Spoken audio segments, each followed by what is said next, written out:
Welcome back everyone to what will hopefully be our final video for level 1 of 2d6 Dungeon. We last left off in this training room, number 13 up here, and are now gonna head south, I guess, downwards. The training room actually has random doors and I didn't roll for them last time. So I'm gonna do that right now. Again, we roll on the exit type table for level 1. And a double one, that sounds bad. Oh no, actually they aren't in any sort of order. Wooden doors. I thought that meant the exit was completely blocked or something. Let's try if that door is locked or not. It isn't. It's wide open effect, I would say, and see what kind of room we find. First of all, a 4x1 corridor, which we will have going sideways like that because we want to start looking for an exit shaft in this sort of region. How many doors? One single door. Let's have it going down here. Oh, I'm getting really sloppy with drawing these rooms in. But I want to play and not draw. So go through that archway, see what we find. Oh.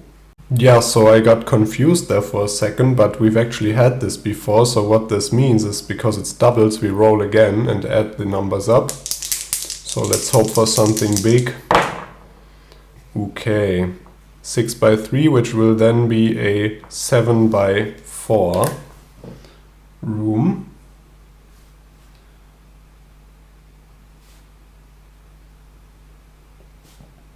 Which will go like that. With one door again. Let's have that going down here.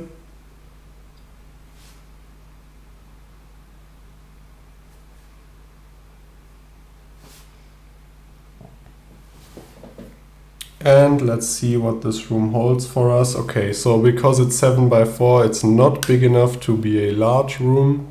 So we still roll on the level 1 rooms table.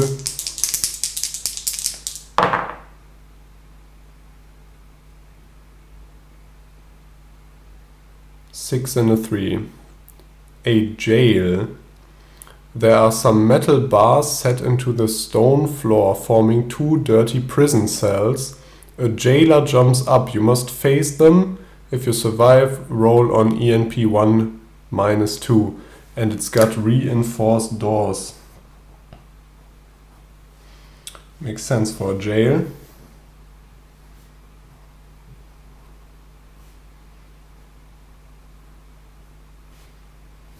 I'll look for the jailer and be right back. So the jailer has 6 HP and he has an interrupt on secondary 2s, meaning our thrust will do 2 less damage. So we don't really want to use that. But let's attack him anyways. 3 and a 4. Now we can't get up to the 6 and the 4, so that'll have to be our thrust. But let's see, maybe we get lucky. So d6 -2 because he barges in, I guess. Barges the attack. But we roll a 6, which will still be 4 points of damage. But so if he didn't have that interrupt, or if our maneuver had not matched his interrupt, that would have killed him. I did 1 point too little, so that would have killed him because he only has 6 HP. But like this, he gets a chance to attack us. 1 and a 5. Funny, he actually needs a 5 and a 1, so the exact other way around. Or a double 3. And only has 1 shift, so way off.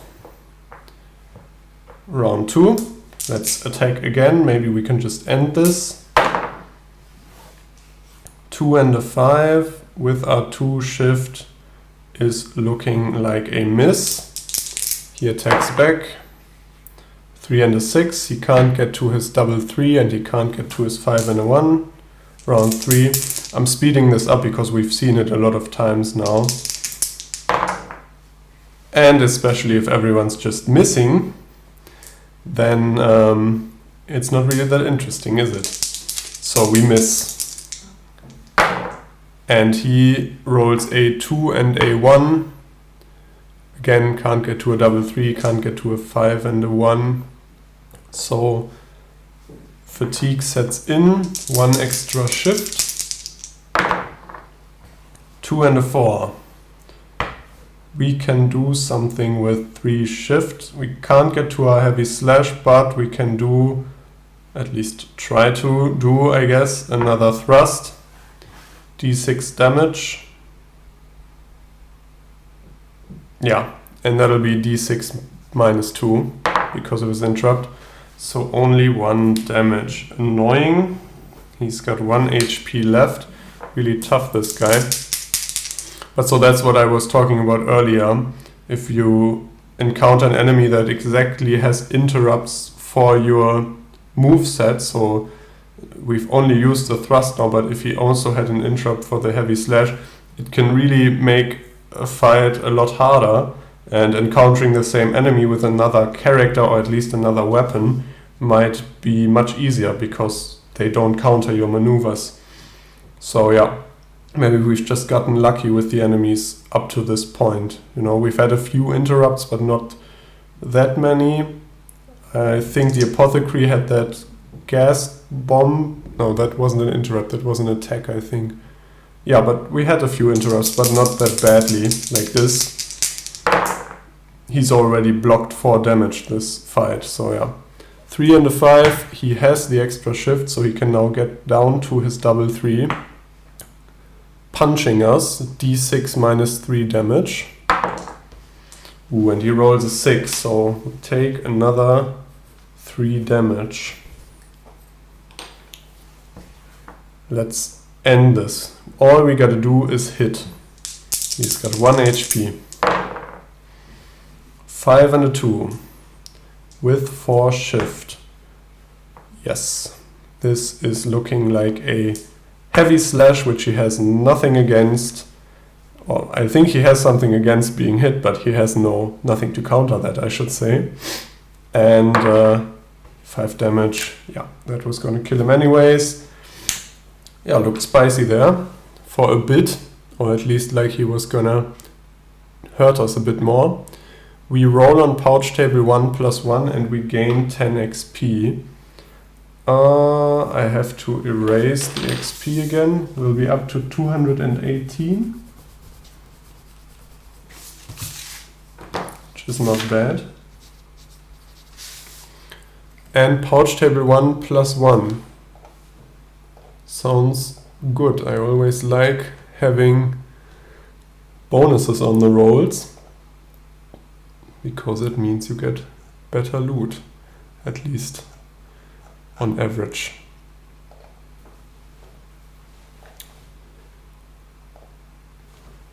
Okay, you spot a pouch and open it. Inside you find the following.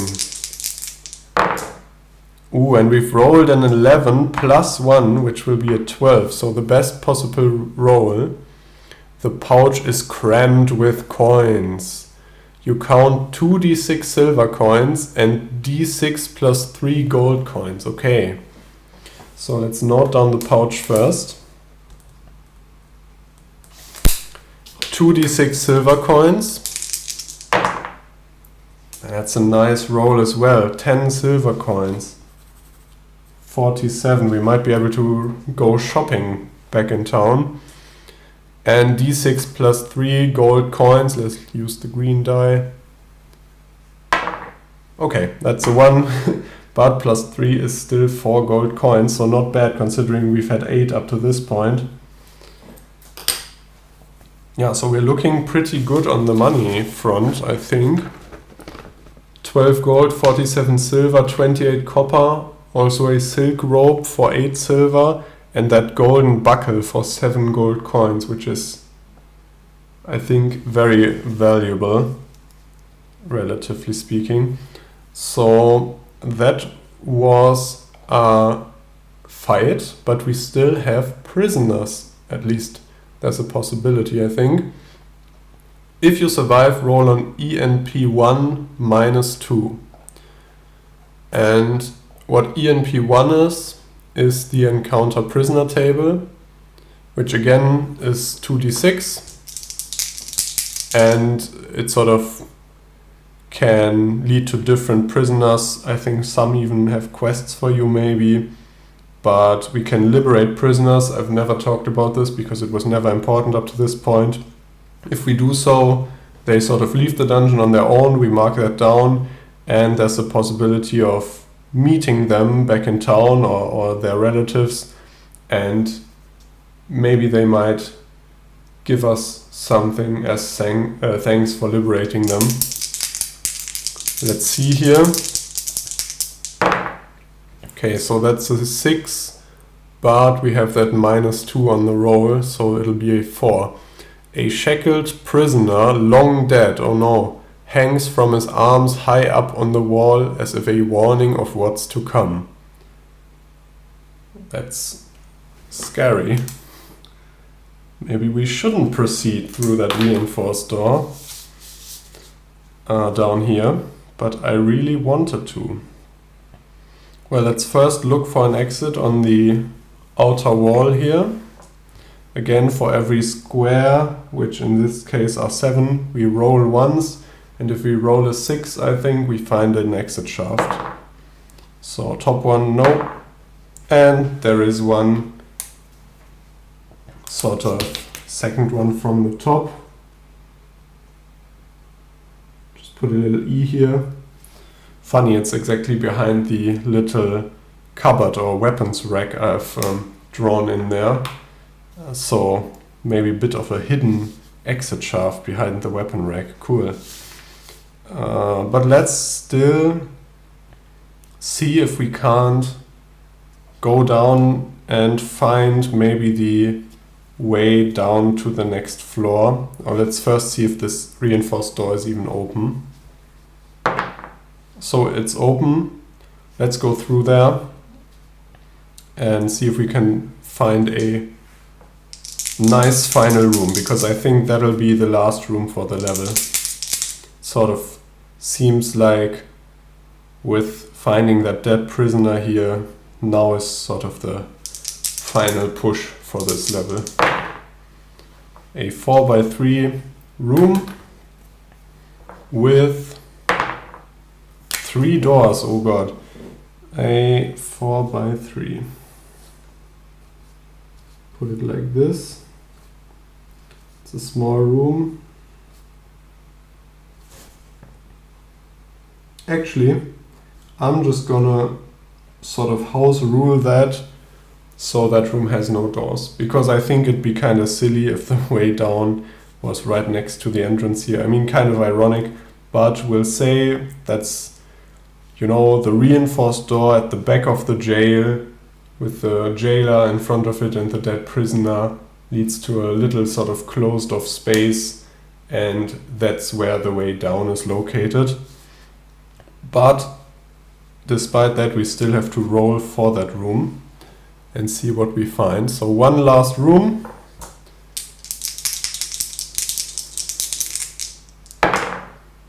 Ooh, and if that isn't fitting, I don't know. Double 6.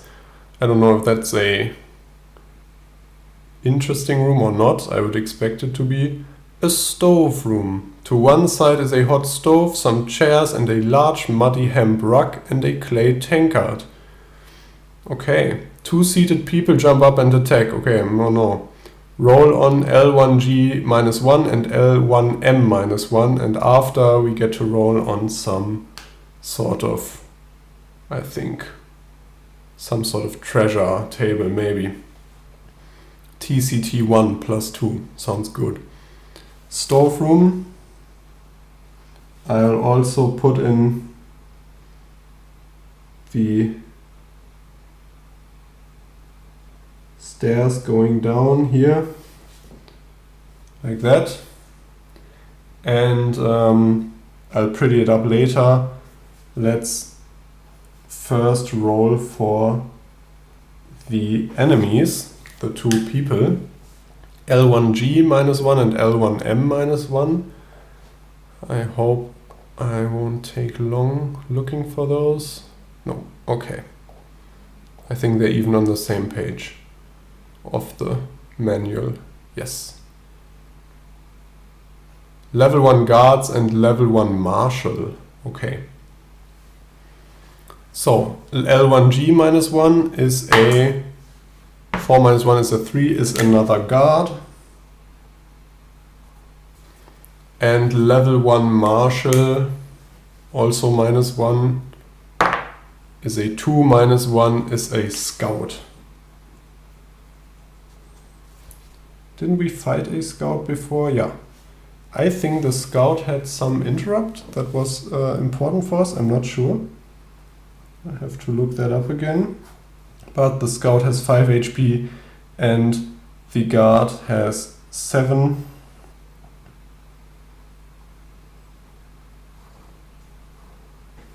And I'll pull up their character cards and then be right back to fight them. Okay, I'm back to fight. Let's hope we don't take too much damage here, because as I said, I want to save up a healing potion. But this is the last fight we have to go through on this level, so might be a tough one. Let's attack the scout first again, because we might get that fearful momentum if we're lucky. A 6 and a 2, okay. Can shift that up to a 4, do a heavy slash against the scout. Seems likely. And it isn't. Or maybe it was, but it didn't come to fruition. 3 damage. If that had been at least a 3, I think, yeah, we would have killed the scout instantly and gained that momentum. Let's have the guard attack us back. 4 and a 1. He can't do anything with that. He needs a 5 and a 3 or a 6 and a 2. But you probably know that by now. We've fought so many guards. And let's have the scout attack us. A 6 and a 5. Actually, I just realized what I was saying earlier. The scout had an interrupt, the swift jump on primary 6s. So they would have actually taken 2 less damage here. So I'll just make their HP bar longer by 2. So we actually would have only dealt 1 damage to them with a heavy slash. Okay, good that I caught that. They rolled a 6 and a 5, which they can do nothing with either. Alright, let's again attack the scout, maybe with the thrust. No, but this thrust and heavy slash do the same damage because of their interrupt. Okay, we've got 2 shift. Let's just do the thrust. I think it's the only one we can. And do d6 damage, hope for at least a 4. No such luck. And have the guard attack us again. 5 and a 4. They have a 5 and a 3 as one of their maneuvers, so they're going to use that, which is a stab, d6 minus 3 damage. Okay, 3 minus 3, and we have that padded tunic, so we're blocking that stab like a pro. Let's have the scout attack us. 4 and a 6, which they can't do anything with. Okay, round 3. Let's again attack the scout. Let's hope we can finish the scout off at least. 6 and a 1. Oh no. We still only have 2 shifts, so that will be a miss. Ah, that stings. Well, guard attacks back. 5 and a 1. They only have 1 shift, so they are 1 off, they are 5 and a 3 as well. Scout attacks back. 6 and a 1. Oh no, they have a 6 and a 2, so they are going to do a quick charge against us. D6 minus 2 damage. And of course that's a 6, so the scout is doing 4 damage, putting us at 9. Now is that risky? Should I drink the potion?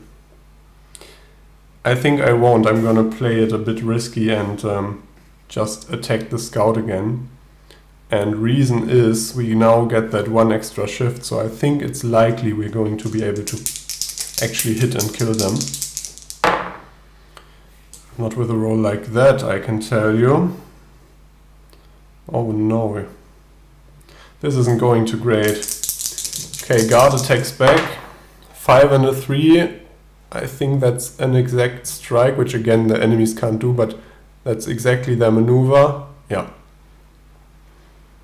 Now, this is interesting. So they have 2 shift because of the bonus dice, or die, and they also have a 6 and a 2 maneuver that does more damage. So I think we have to, although this is an exact roll of one of their maneuvers, shift this, using their 2 shift, to the more deadly attack. So they do a swipe, d6 minus 2 damage. And also now our padded tunic isn't blocking anything. But they rolled badly, so whole discussion for nothing. Scout attacks, 4 and a 5. This is really kind of tense. I'm a bit nervous. We might end up dying here after all. But at least they can't do anything with that. Let's go to round 5 and attack the scout again. 6 and a 4, that's an exact strike of our heavy slash. So yeah, this will be a bit wasted on the scout, but at least it's sure to finish them off. So again, we add our shift, which is 4 at the moment, to our heavy slash, which is d6 plus 2. So we're going to be doing d6 plus 6 damage. So even though the die wants to spite me and roll in what natural 1, we still do 7 damage and kill the scout, gaining 9 XP. So we are 227 and the guard attacks us with a double 2. Now they have 3 shift, but that's not enough. They would need 1 shift more to get up to a 5 and a 3. Round 6. Let's see if we can't repeat that and just exact strike them. Would be nice. No such luck. But we have 5 shift, so we can actually shift this 1 all the way up to a 6, doing a heavy slash anyways. And the guard has no interrupt, that at least none that concern us. So d6 plus 2 damage. Let's hope for a 5 or a 6 to just end the fight. Of course not. This is really taking a while. So the guard attacks back, 2 and a 3. They now have 4 shift, so they can definitely shift this 2 up to a 5. They could reach the 6, but then they need 1 more shift to bring this down to a 2, so they can only do their stab, which is good for us, because our tunic's gonna block that. So d6 minus 3, minus 1 from our tunic, so minus 4. 3 minus 4, no damage. So at least we're countering them pretty well. But round 7, I've never needed a number 7 on the round counter. So the bonus shift doesn't rise any higher than 3. But from round 7 and onwards, I think everyone's so tired that the movement-based interrupts don't do anything. So if they'd be dodging or jumping like the scout was, basically the interrupts have like a little description, like for the scout it says a swift jump, but for the guard it's a shield block. and armor and so on still works. So I think the shield block, I mean, could argue that that's movement based, but I'll let it slide. It doesn't concern us anyway, so shouldn't really have to discuss this. But that's what happens in round 7 and onwards. We've never had that. Let's attack the guard and see if we can't end this now. 4 and a 2. We have 5 shift. So let's use 2 of those to go to a 6. And 2 more of those to go to a 4. Doing a heavy slash. D6 plus 2 damage. And that's an exact kill with 4 damage. I'd have been annoyed if that guard would have survived that. We get another 13 XP, which brings us to 240, and we've successfully defeated the final combat of the floor. Very fitting that that was the longest as well. I like that. Now, what do we get? A bit more pouch table 1 and pouch table 1 minus 1. Let's do those really quickly. You've seen them before. But it's always fun, I think, to see what you get. So first one is pouch table 1 minus 1, which will be a 4, nothing, the pouch is empty. And pouch table 1, just vanilla, no modifiers, a 9. There are some coins in the pouch. Ooh, we keep finding money here, that's nice. D6 plus 2 silver and D6 gold. Let's do the silver first. So 2 plus 2, 4 silver coins, we're up to 51. And D6 gold, 5 gold. Nice, that's a good chunk of gold. Does say gold, right? Not copper. Yeah. Nice, that was a nice find at the end of the level. So then the stove room says 2 people jump up and attack, roll, which we did. Afterwards, roll on TCT1 plus 2. Now, I don't know what TCT1 is.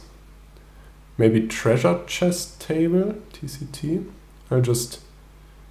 No, that's wishful thinking. It's actually the tea chest table.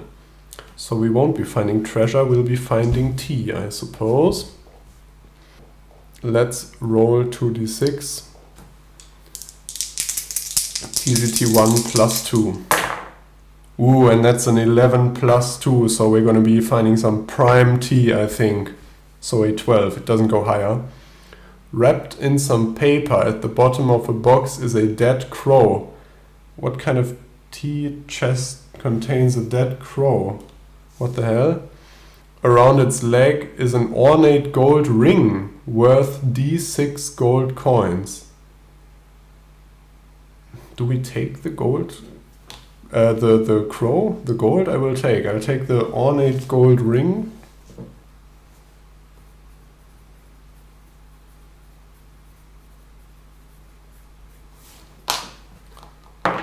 For 2 gold coins.